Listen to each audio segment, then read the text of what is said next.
Bonjour.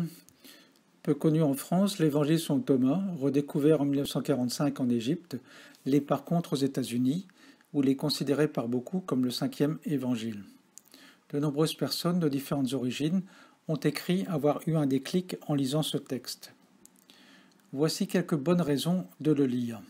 Tout d'abord, c'est un texte authentique, aucun historien n'a de doute là-dessus, qui a été retrouvé en 1945 à Nag Hammadi, dans le sud de l'Égypte, au milieu d'une collection de 52 textes, vraisemblablement de la bibliothèque du monastère proche de Saint-Pacôme. À la différence de certains manuscrits de Nag Hammadi, comme le Dialogue du Sauveur, l'évangile selon Thomas nous est parvenu entier. Il s'agit probablement du plus ancien recueil de paroles de Jésus existant. De nos jours, un tiers des experts pensent que c'est un texte antérieur aux évangiles officiels, un tiers pense qu'il est contemporain des évangiles canoniques, et enfin un tiers affirme qu'il date du IIe siècle de notre ère. Plus le temps passe et plus la première tendance gagne du terrain. C'est un texte sans retouche, sans interprétation et sans narration qui contient des paroles inédites du Nazaréen. Sur les 114 logias, ou paroles de Jésus qu'il contient, un tiers était totalement inconnu jusque-là. Il décrit un itinéraire spirituel en 7 étapes. Il aurait pu s'intituler « Un chemin vers le bonheur et la plénitude d'après Jésus et Thomas ». Le Nazaréen nous y promet une résurrection, non pas après notre mort terrestre, mais de notre vivant.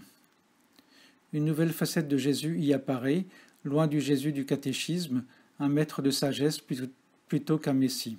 Cet évangile ne mentionne pas de miracle, de guérison de sa part, ni sa crucifixion. Cet évangile est l'un des dépositaires d'une sagesse universelle et éternelle, et il est un pont entre l'Occident et l'Orient. Jésus y parlant par exemple de l'intérêt de vivre le moment présent, de la maîtrise de notre mental, ainsi que de la réincarnation. Il contient des conseils pratiques, par exemple sur la gestion de nos faiblesses ou sur les dépendances à éviter. C'est un moyen d'alléger notre quotidien. On est loin des dogmes de certains textes chrétiens.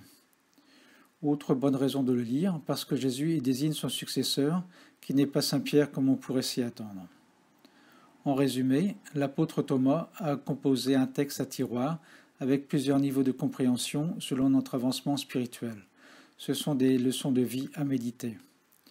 Je vous incite donc vivement à vous plonger dans l'évangile selon Thomas.